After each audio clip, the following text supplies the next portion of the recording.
noyau de l'endomorphisme de l'endomorphisme R U carré.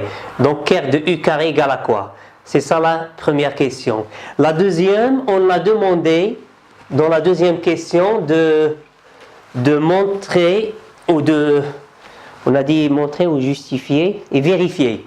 La deuxième question, si vous voulez, 2i, ils ont dit de vérifier que E1 n'appartient pas à Ker de U carré. C'est ça la question. La méthode la plus standard, c'est que vous prenez un vecteur de l'espace, ici c'est x, y, z appartenant à R3. Vous allez dire que x, y, z appartient à Ker de U carré, équivaut, et puis jusqu'à ce que vous allez trouver vers la fin équivaut à x, y, z appartient à vect. C'était déjà vu dans la question où on avait demandé 1, 2, Ker de V moins de l'identité. Jusqu'à ce que vous trouvez appartient à vect de quelque chose. Comme ça, vous allez dire conclusion, le Ker de U carré est égal à vect de ce quelque chose là. C'est fini, hein. D'accord? X, y, z appartient à Ker de U carré. Ça veut dire quoi? Ça veut dire que U carré de x, y, z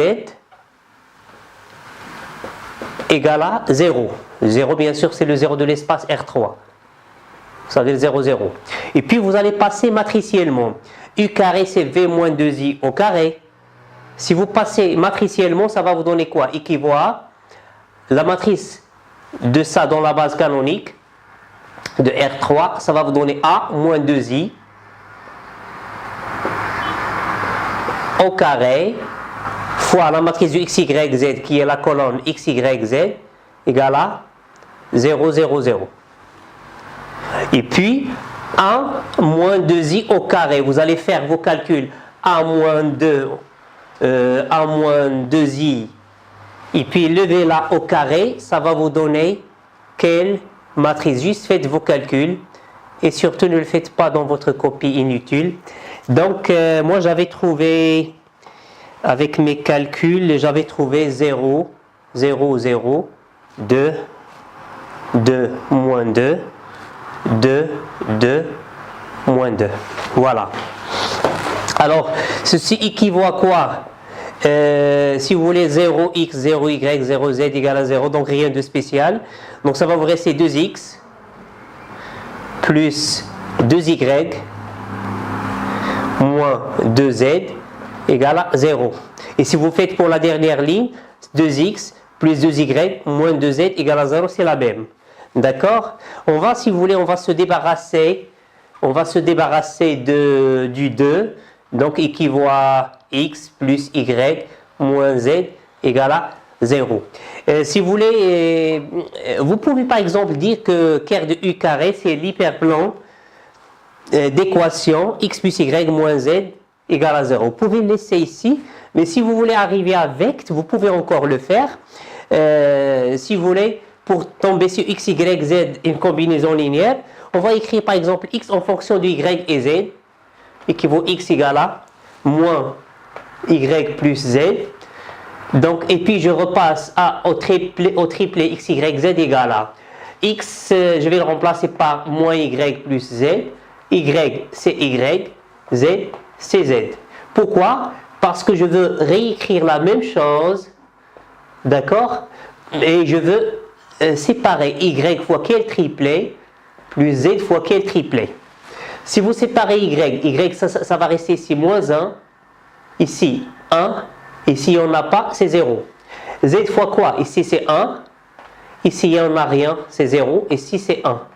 Alors si vous voulez, x, y, z, c'est une combinaison linéaire de ce vecteur-là avec celui-ci. C'est y fois plus z fois. Donc je vais passer directement à ça, c'est ce que nous espérions. Donc x, y, z appartient avec de quoi? Le premier, si vous voulez, le premier vecteur c'est moins 1, 1, 0. Le deuxième c'est 1, 0, 1. Donc, et comme je viens de dire, depuis ça et ça, je vais tirer que Ker de U carré égale à ce vecteur-là. Donc, Ker de U carré égale à vecteur de moins 1, 1, 0. 1, 0, 1. Voilà, c'est ça votre kers de U carré. D'accord? Bien. Alors, la question 2i, je suis en train de réfléchir à une autre manière que certains élèves ont fait. Donc, je peux ouvrir une petite parenthèse pour une autre manière pour trouver le kers de U carré. Mais avant ça, je passe à la question 2i.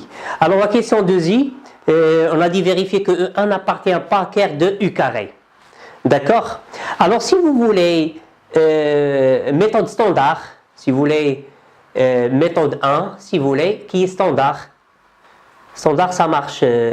Standard, pour moi, ça veut dire que c'est naturel pour chaque élève qu'il va y penser. Vous voulez montrer que E1 n'appartient pas à kers de U carré, c'est-à-dire montrons que U carré de E1 différent de 0. D'accord? Et puis vous allez procéder matriciellement. Parce que si vous voulez, V moins 2 identité carré de E1 différent de 0. Ça, c'est ce qu'on veut. Si vous procédez matriciellement, la matrice de ça doit être différent de... La matrice de ce vecteur, ça veut dire différent de ça. Et vous allez dire que, c'est-à-dire encore, matriciellement, ça va vous donner la matrice de V, on a dit, c'est A. Ça veut dire que A moins 2 l'identité au carré appliqué, ou s'il vous plaît, pas appliqué, c'est multiplié par la colonne des coordonnées de E1 qui sont 1, 0, 0. Il faut que ça soit différent de 0, 0. D'accord? Donc je suis passé matriciellement. Et A moins 2i au carré, on vient de l'avoir ici, vous voyez? C'est ça. Donc A moins 2i au carré, je vais me débarrasser d'un peu, je vais libérer un peu d'espace si vous voulez.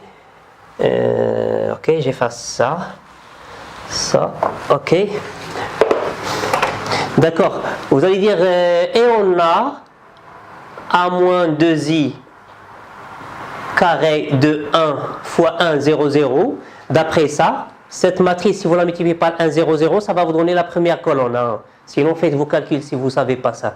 C'est la première colonne qui c'est 0, 2, 2, qui est différente de 0, 0. D'où E1 n'appartient pas à kers de U carré. Donc, nous voulions que U carré de E1 différent de 0, ça veut dire ça, ça veut dire ça. Mais on a ça, d'après cette matrice. C'est 0, 2, 2, qui est différent de 0, 0, et c'est fini. D'accord? Donc, voilà. Donc, ça, c'est la méthode standard. D'accord?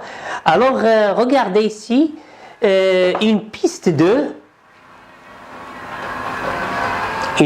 si vous voulez, c'est que vous allez exploiter le fait que nous avions dit que, regardez ici, x, y, z appartient à kers de U carré. Ça, c'était juste, on l'a rencontré au cours de la démonstration. X, y, z appartient à kers de U carré et qui voit ça. D'accord? Nous, on a demandé de montrer que E1, ou de vérifier que E1 n'appartient pas. E1, vous savez que E1, c'est le triplet 1, 0, 0. Pour montrer que 1, 0, 0 n'appartient pas à ça, ça veut dire qu'il faut vérifier que les coordonnées 1, 0, 0 ne vérifient pas cette équation. Vous allez dire qu'on a 1, 0, 0, 1 plus 0 moins 0 est égal à, si vous voulez, égal à 1 qui est différent de 0. Donc E1 qui est 1, 0, 0 n'appartient pas, vu son équation, à kers de U carré. Donc ça, c'est une deuxième manière de faire en exploitant la démonstration qu'on vient d'entretenir ici. Voilà. Donc c'est tout. Maintenant, je vais vous passer juste, c'est fini, je rappelle que c'est fini seulement. Je vais passer à voir avec vous une deuxième manière de voir Ker de U carré égale à quoi? Piste 2. D'accord? Alors, des élèves ont procédé comme ça. Alors, ils veulent ker de V moins de l'identité de R3 au carré. Ça égale à quoi? Pour le trouver, ils ont procédé matriciellement. Ils vont chercher ker de A moins de I3, ça c'est une matrice, au carré. Ils vont chercher le noyau de cette matrice-là. D'accord? Ils ont dit, on a A moins 2, et c'est parfaitement correct, au carré, égale, ils vont écrire ceci, 0, 0, 0, 2, 2, moins 2, 2, 2, moins 2. Ça marche? Très bien.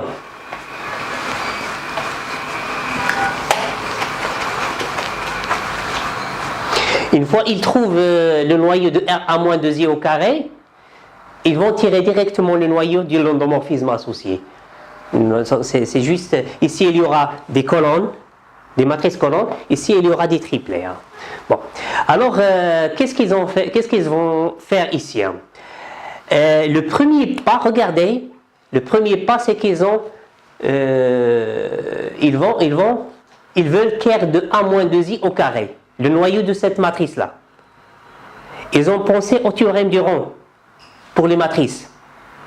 Alors ils ont dit d'abord, vous avez rang de A-2i au carré.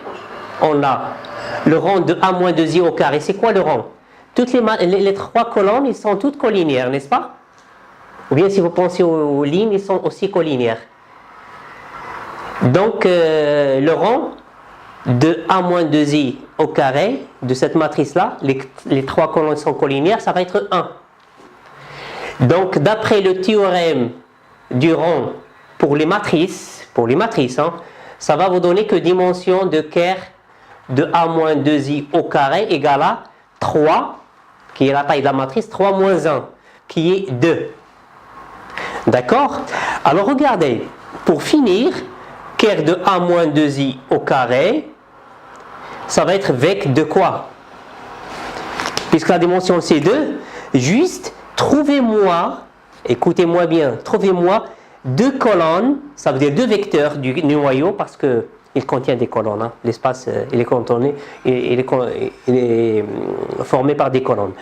Donc juste donner deux colonnes qui appartiennent à ker de A-2i au carré, deux colonnes qui appartiennent, et qui soient linéairement indépendantes, puisque la dimension est 2, donc les deux colonnes qui vont lui appartenir, ils vont constituer une base pour le ker de A-2i au carré.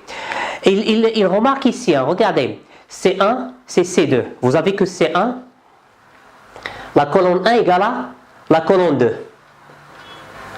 Implique que C1 moins C2, si vous voulez, plus 0 fois C3 égale à 0. Qu'est-ce que vous allez tirer? Les gens qui ont l'habitude d'utiliser cette astuce, vous allez tirer directement que la colonne 1, regardez les coefficients, 1, moins 1, 0. 1, moins 1, 0. Cette colonne, qu'est-ce qu'elle a? Ça appartient à ker de cette matrice. Cette matrice, ker de cette matrice, qui est A-2i au carré. Donc le premier vecteur c'est 1, moins 1, 0. D'accord. Maintenant, j'ai exploité le fait que C1 égale à C2. Je vais par exemple prendre C1 avec C3. Ou bien C2 avec C3. Faites ce que vous voulez. Par exemple, vous avez, si je prends C1 avec C3, et on a encore C1 avec C3, ils sont opposés. C1 égale à moins C3.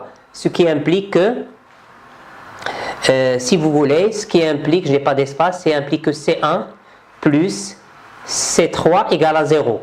Mais si vous voulez, plus 0 fois C2, parce que je veux former les 3, C1, C2, C3, égale à 0. Du coup, qui va appartenir à ker de cette matrice-là,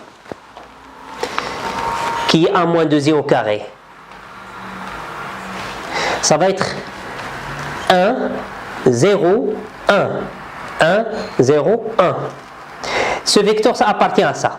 1, 0, 1. Mais regardez, attention. Hein. Pour le moment, moi, je n'ai pas encore argumenté ça. J'ai dit que ces deux vecteurs, ils appartiennent à ça. D'accord? Mais ils sont clairement non collinéaires. Ça veut dire qu'ils forment une famille libre, c'est clair. Et donc, ils forment une famille libre de cet espace qui est de dimension 2. Donc, ils vont former une base pour cet espace. Et du coup, j'éclaire de a moins 2i au carré égale avec de ça, ça. Maintenant, une fois que vous avez trouvé ça, ça va être quoi ker de v moins 2i au carré maintenant? Dites-moi, ça va être quoi? Ça va être vect de... On va le tirer directement. Cette colonne, on va la prendre, le triplet 1 moins 1, 0. La deuxième, 1, 0, 1. Mais ça sera un triplet. 1, 0, 1, fin. Attention, faites très attention. Il se peut que le travail qu'on vient de faire tout à l'heure, avec une manière directe de ker de ça, il se peut que vous ne voyez pas les mêmes vecteurs ici. Mais le résultat tout à l'heure est correct, et celui-ci encore, c'est correct. Hein. Entre nous, si je remplace ça par ça plus ça, ça va rester encore correct, mais je ne vais pas voir devant moi les deux vecteurs. Donc faites attention. Hein. Une erreur que certains disent, par exemple, ils disent, vous avez... moi j'ai fini la question. Hein. Ça c'est juste une erreur à éviter. Hein. Ne dites pas que 1, 0, 0 n'appartient pas à ce vecteur. Pourquoi? Parce que je ne vois pas ici 1, 0, 0. Il y en a 1, 0, 0 n'est ni ceci, ni ceci. Donc 1, 0, 0 n'appartient pas. Ça c'est faux. N'appartient pas, ça veut dire n'est pas combinaison linéaire de ça et de ça. C'est ça, n'appartient pas.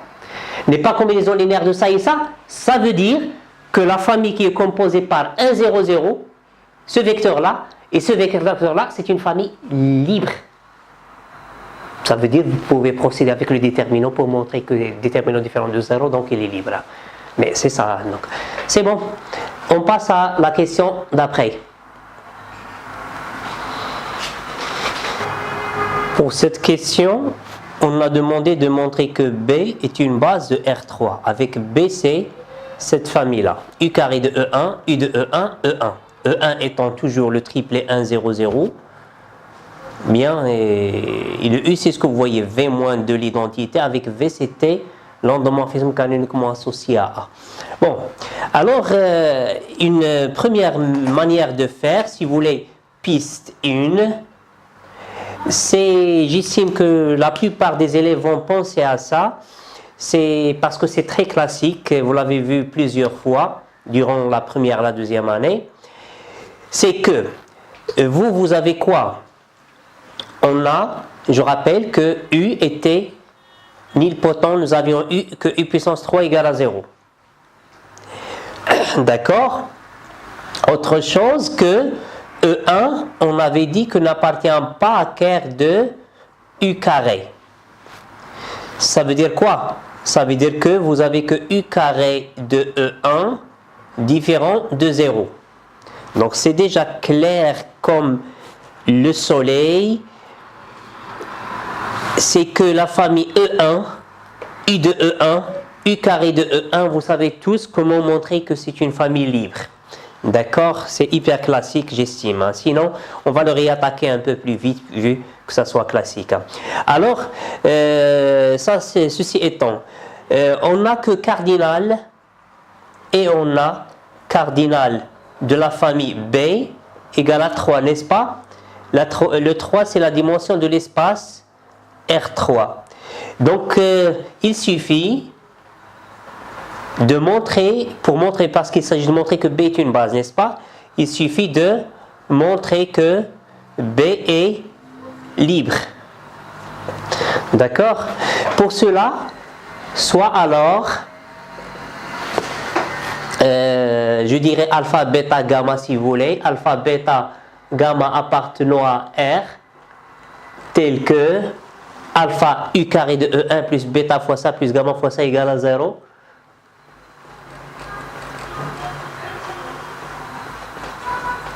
Plus gamma E1 égale à 0. Et il s'agit de montrer que alpha, bêta et gamma, ils sont tous nuls. D'accord? Voilà, c'est ce qu'il faut montrer ici. Alors, je vais appeler, si vous voulez, cette égalité oméga, composant dans oméga, cette égalité-là, par, je vais me débarrasser de ça, et je vais laisser seulement ça. Comment? En exploitant le fait que u puissance 3 égale à 0, donc vous avez que u puissance 4 égale à u puissance 5 égale, etc. égale à 0. Toutes les puissances excédant 3 sont nulles. Donc je vais composer ici par u carré ici. Composant pas dans oméga qui est ici par u carré, on aura quoi? Alors à main levée, je vais avoir ici quoi? U puissance 4 E1 avec un alpha. U puissance 4 c'est nul. Et u puissance 3 ici, u carré avec u puissance 3 de E1, u puissance 3 c'est nul. Et ça va rester quoi ici? Gamma u carré de E1. Gamma u carré de E1 égale à 0. Entre parenthèses si vous voulez, car U3 égale à U4 égale à 0. Et avant que j'avance, j'essaie de faire une rédaction correcte pour que vous soyez aussi que vous ayez l'habitude de faire de bonnes rédactions, parce que dans les concours, les rédactions, vous savez tous, et ils sont des points intéressants dans l'appréciation et l'évaluation de vos copies. Alors, qu'est-ce que vous allez faire ici? Ce qui va donner que gamma égale à 0. Pourquoi? Car u carré de E1 est différent de 0. Nous l'avions dit ici. C'est bon. Alors, on a annulé gamma. Donc, ça reste à annuler alpha et bêta. Donc, regardez, oméga devient quoi ici? Avec gamma égale à 0, ça va devenir alpha u carré de E1 plus bêta u de E1 égale à 0. Ici, on va composer par quoi? Composons par, cette fois-ci, pour que ça me reste seulement ici u carré de 1, je vais composer seulement par u. On aura quoi? Ici, u avec u carré, c'est u puissance 3, c'est 0, ça va sauter. Et u avec u, ça sera u carré. On aura donc bêta u carré de E1 égale à 0. Ce qui va donner, tout comme en haut, que bêta égale à 0, toujours le même argument, car u carré de E1 est différent de 0. Le voici. C'est bon? On a donc gamma et bêta sont nuls, ça reste alpha. Alors oméga devient quoi alors? Avec oméga est nul, bêta est nul, ça va vous rester alpha. Ça va rester ce terme-là qui est égal à 0. Devient alpha, u carré de E1 égale à 0. Avec ceci différent de 0, ce qui va vous donner que alpha égale à 0, avec toujours u carré de E1 différent de 0. Enfin, vous avez alpha, bêta et gamma, ils sont tous nuls. C'est ce qu'il fallait démontrer. La famille, donc, elle est libre. Et c'est ce qu'il fallait démontrer. Donc, je dirais ici, c'est ce qu'il fallait démontrer. Fin de la question. Alors, on a montré maintenant que bêta est une base avec ce billet-là que j'ai estimé qu'il est hyper classique. Toutefois, il y a une deuxième piste. Là encore, il y a des gens qui ont répondu ainsi. Il y a des gens qui peut-être n'ont pas fait attention à cette méthode-là ou ils ont préféré ça. Bon, de toute façon, qu'est-ce qu'on a là? Et ils vont voir juste c'est qui E1, c'est qui U de E1, c'est qui U carré de 1. Ils vont les expliciter sous forme de triplet. Alors, on a ici E1 égale à 1, 0, 0. D'accord? Donc, ça va vous donner quoi? C'est quoi U de E1? U de E1, je peux le tirer directement. E1, vous avez vous voyez que c'est le premier terme c'est le premier élément de la base canonique de R3. Donc, c'est quoi U de E1? Alors, vous pouvez procéder matriciellement. La matrice de U de E1 dans la base, si vous voulez, B indice C pour moi, c'est la base canonique. Ça va être la matrice de U, ça veut dire matrice de V moins 2I, ça veut dire A moins 2I3, fois, multiplié par la matrice de E1 qui est 1, 0, 0. Et c'est quoi la matrice A-2i? Si vous mettez A-2i, ça va vous donner ici 2. 3 moins 2, c'est 1. 1, 2. Et le deuxième, ça sera 1, 1 moins 2, c'est moins 1. Et puis, ici, ça va rester 0. Ici, ça sera moins 1, 1. 2 moins 2, c'est 0. Tout ça, c'est appliqué à la colonne 1, 0, 0. Moi, je sais que ces deux colonnes-là, j'en aurai pas besoin, puisque je vais appliquer la matrice seulement à 1, 0, 0, ce qui va me donner, c'est juste la première colonne. Mais je les ai ajoutées, c'est pas grave. Donc, ce qui va vous donner, c'est quoi matrice de U de E1 dans la base canonique? Ça va vous donner ça fois ça, ce qui va vous donner 1, 1, 2. D'accord? 1, 1, 2. C'est bon? Du coup, je vais avoir que c'est quoi U de E1, E1 qui nous intéresse? U de E1, ça va vous donner ça doit être un triplet. Faites attention, ce n'est pas une colonne. U, ce sont des vecteurs de l'espace de travail R3. Donc U de E1, ça va être 1, 1, 2, mais c'est un triplet. Si vous écrivez U de E1 égale à une colonne, ça c'est erroné. Ce sont des vecteurs de R3, non pas des vecteurs de l'espace des matrices colonnes. Donc on a E1 et on a U de E1. Je suis en train d'encadrer. Donc on a E1, voici ce vecteur E1. U de E1, le voici. Alors ce que je vais faire maintenant, je vais faire de même pour U carré de E1. Je rappelle, ça c'est une deuxième manière pour montrer que B est une base. Oui, mais je vais refaire exactement comme j'ai fait ici. Matrice de U carré de E1 dans la base canonique. Ça sera de même, ça sera la matrice de U carré fois la matrice de E1 qui est 1, 0, 0. Mais la matrice de U carré, c'est la matrice de V moins 2I au carré. Ça sera matrice de V qui est A moins 2I, le tout au carré. A moins 2I, nous l'avions déjà calculé précédemment. Si ma mémoire est bonne, c'était 0, 0, 0. Je vais voir ce que... Donc c'était 0, 0. Voilà, 2. 2 moins 2. 2, 2. Moins 2. C'est ce que vous allez trouver. C'est ce que nous avions en fait trouvé. Donc ceci, ça va être quoi? Si j'applique, ça sera 1, 0, 0. Donc je vais avoir seulement la première colonne. Sinon, faites vos calculs. Donc ça sera 0, 2, 2. D'où, qu'est-ce que je vais tirer? D'où U carré de E1, c'est le troisième vecteur manquant dans la famille. Ça va être 0, 2, 2. Mais là encore, c'est un triplet. Ne mettez pas de colonne. D'accord? En fin de compte, voyons, notre objectif initial, c'était de montrer que la famille B, celle-ci, est une base. Nous avons E1, c'est ça. U de E1, c'est ce triplet-là. U carré de E1, c'est ce triplet-là. Alors, il s'agit de montrer que la famille qui est composée par ce vecteur, ce triplet-là et ce triplet-là, c'est une base. Vous pouvez le faire avec libre, etc. Libre est le cardinal égal à la dimension. Sinon, vous pouvez le faire avec le rang de la matrice égal à 3. Mais vous pouvez absolument le faire via le déterminant. Et on a le déterminant de la famille B dans la base canonique. Nous voulons montrer que B c'est une base. Il s'agit de montrer que le déterminant de la famille dans la base canonique, il s'agit de montrer qu'il est différent de 0. Si on arrive à montrer qu'il est différent de 0, c'est terminé. Donc le déterminant de cette famille dans la base canonique, ça va être quoi? C'est le déterminant. Qu'est-ce que je vais créer dans la première colonne? Je vais prendre le premier vecteur ici, d'accord? Qui est celui-ci. Et je mettrai ces coordonnées dans la base canonique qui sont 0, 2, 2. Dans la deuxième colonne, je prendrai le deuxième vecteur qui est U de E1.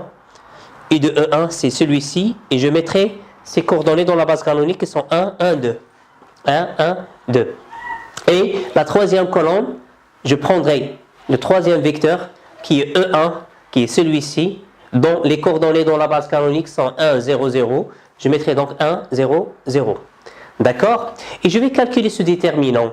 Ce déterminant, si vous voulez, ça vaut combien? Vous pouvez faire n'importe quelle méthode. Je sais que tout le monde sait calculer un déterminant. Par exemple, je vois si nous développons suivant la dernière colonne, il y a 0, 0, donc il n'y aura pas de calcul. Si vous voulez, ça avec ça, donc plus, moins, plus. Donc ça sera plus 1 fois le déterminant qui est, enlever ça et ça va vous donner 2, 1, 2, 2. 2, 1, 2, 2. Et ça va vous donner 2 fois 2, c'est 4. 4 moins 2, c'est 2, qui est égal à 2. Différent de 0, d'où B est une base de l'espace R3. Donc ça, c'est une autre manière de faire. D'accord? Alors, qu'est-ce qu'on nous a demandé dans la question d'après?